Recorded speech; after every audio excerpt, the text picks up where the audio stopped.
प्रयागराज महाकुंभ में श्रद्धालुजनों की भारी भीड़ है। लगभग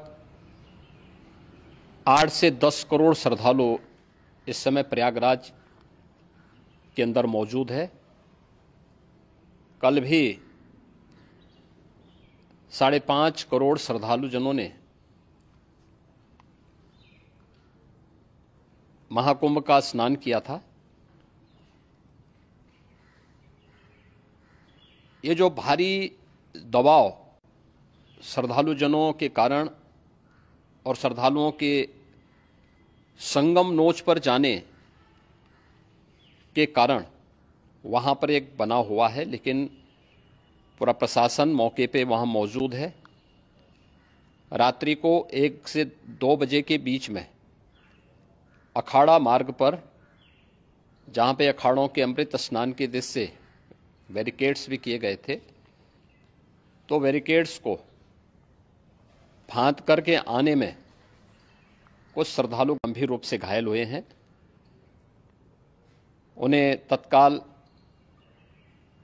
हॉस्पिटल में पहुंचा करके उपचार आदि की व्यवस्था उनके लिए की गई है। उनमें से कुछ श्रद्धालु गंभीर रूप से घायल हैं।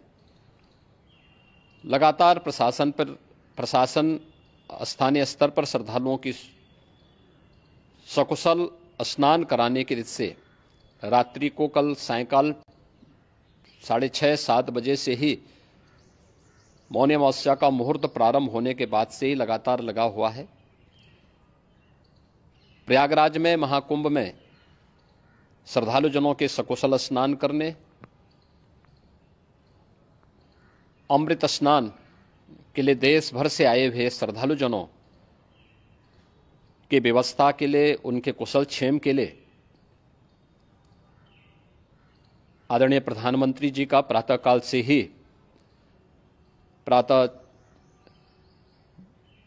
से ही उनके लगभग 4 बार प्रधानमंत्री जी ने हालचाल लिया है। माननीय गृह मंत्री जी ने, माननीय राष्ट्रीय अध्यक्ष भारतीय जनता पार्टी श्री जेपी नड्डा जी ने, माननीय गृह मंत्री श्री अमित शाह जी ने भी, और प्रदेश की माननीय राज्यपाल श्रीमती आनंदीबेन पटेल जी ने भी लगातार जानकारी लेकर के सभी के कुशल क्षेम और सकुशल स्नान कराने के बारे में निरंतर रिपोर्ट ले रहे हैं।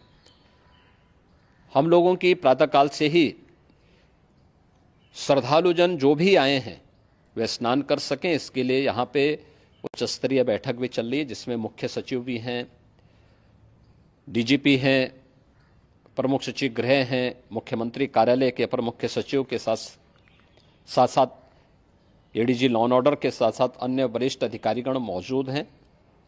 प्रयागराज में हालात वर्तमान में नियंत्रण में हैं, लेकिन भीड़ का दबाव बहुत बना हुआ है। अखाड़ा परिषद से जुड़े हुए पदाधिकारियों के साथ मैंने स्वयं भी बातचीत की है। आचार्य महामंडलेश्वरों से भी, पूज्य संतों के साथ भी मेरी बातचीत हुई है, और पूज्य संतों ने बड़ी ही विनम्रता के साथ इस बात को कहा है कि नहीं, श्रद्धालु जन पहले स्नान करेंगे और फिर जब उनका दबाव कुछ कम होगा और वे सकुशल वहाँ से निकल जाएंगे, तब हम लोग स्नान करने के लिए संगम की तरफ जाएंगे। अभी पहले श्रद्धालु जनों को, चूँकि देश भर से आए हैं, तो इसके लिए उन्हें सभी अखाड़े इसके लिए सहमत हैं और सभी लोग इस व्यवस्था के साथ जुड़े हुए हैं।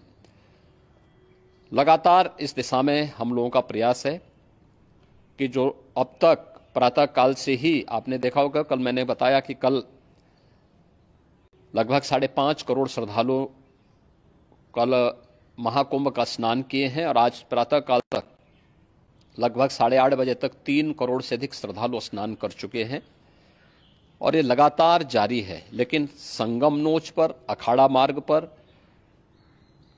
नागवासुकी मार्ग पर लगातार दबाव बना हुआ है, और वहाँ पर श्रद्धालुजनों की सुविधा के लिए भी हर प्रकार की वहाँ पर प्रशासन पूरी मुस्तैदी के साथ लगा हुआ है।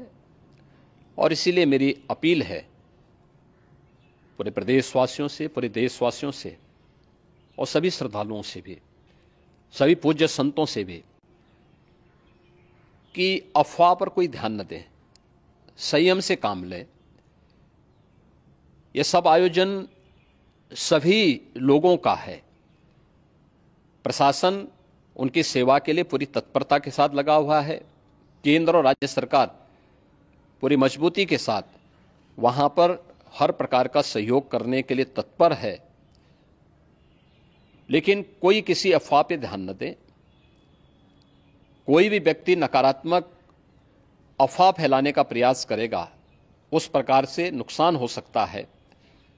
और जहां पर हैं आप, लगभग 15 से 20 किलोमीटर के दायरे में अस्थायी घाट बनाए गए हैं, उसमें कहीं भी वे स्नान कर सकते हैं। आवश्यक नहीं कि संगम नोच की तरफ ही आएं, क्योंकि भीड़ देखते हुए खासतौर पर जो बुजुर्ग हैं, बच्चे हैं, श्वास के रोगी हैं, उनको लंबी दूरी तय नहीं करनी चाहिए और जहां पर हैं वहीं पर आराम से पहले स्थिर होकर के कार्य करें, वहां पर रह करके।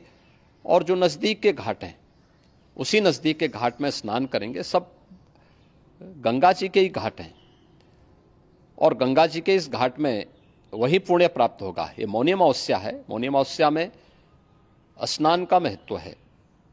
संगम में स्नान का दबाव बहुत ज़्यादा है, इसलिए सभी लोग अगर वहाँ पे इसमें अपना सहयोग करेंगे तो सकुशल हम सभी श्रद्धालु जनों को वहाँ पर स्नान करने में सफल होंगे। और फिर इसके उपरांत अमृत स्नान के लिए पूज्य संतों से भी, अखाड़ों से भी हम लोग अनुरोध करेंगे। जो घायल हैं, गंभीर रूप से घायल हैं, उनके उपचार की तत्परता के साथ व्यवस्था भी की गई है। उन सबके सकुशल स्वस्थ होने की भी हम कामना करते हैं। लेकिन मेरी अपील होगी कि कोई भी नकारात्मकता न फैलाने दें और न किसी अफवाह पर विश्वास करें। स्थिति नियंत्रण में है। हाँ, दबाव जरूर है, क्योंकि मैंने आपको बताया कि प्रातःकाल से सुबह 8:30 बजे तक 3 करोड़ से अधिक श्रद्धालु स्नान कर चुके हैं। और पूरे मेला क्षेत्र में अगर हम देखेंगे, प्रयागराज में हम देखेंगे तो लगभग 9 से 10 करोड़ श्रद्धालु इस समय वहाँ पर मौजूद है, जिसमें से 3 करोड़ यह वापस जा रहा है। इसके लिए रेलवे ने भी मेला स्पेशल लगाई हुई है। प्रातःकाल से लगभग 40 मेला स्पेशल प्रयागराज स्टेशन से, जोशी स्टेशन से, अन्य स्टेशन से श्रद्धालुओं को लेकर के सकुशल स्नान कराने के बाद उनको लेकर के गंतव्य की ओर आगे बढ़ी है। और लगातार ये प्रक्रिया वहाँ पर आगे बढ़ाई जा रही है। होर्डिंग एरिया भी बनाए गए हैं। प्रशासन जो वहाँ पर डायरेक्शन दें, मुझे लगता है सब लोग उसका पालन करेंगे तो सकुशल, क्योंकि पूरा दिन भर देर रात्रि तक अमृत स्नान का मुहूर्त है। मौनी अमावस्या का जो मुहूर्त है पूरे रात्रि भर है। इसलिए ये नहीं हो केवल इस पे कि हम अभी स्नान करेंगे, आवश्यक नहीं, कभी भी आप स्नान कर सकते हैं। तो उस पर जरूर सभी से मेरी विनम्र अपील होगी कि वे लोग उस पर सहयोग करेंगे तो सकुशल सभी को स्नान कराने में और सकुशल इस महापर्व को आयोजित करने में प्रशासन को और शासन को मदद मिलेगी।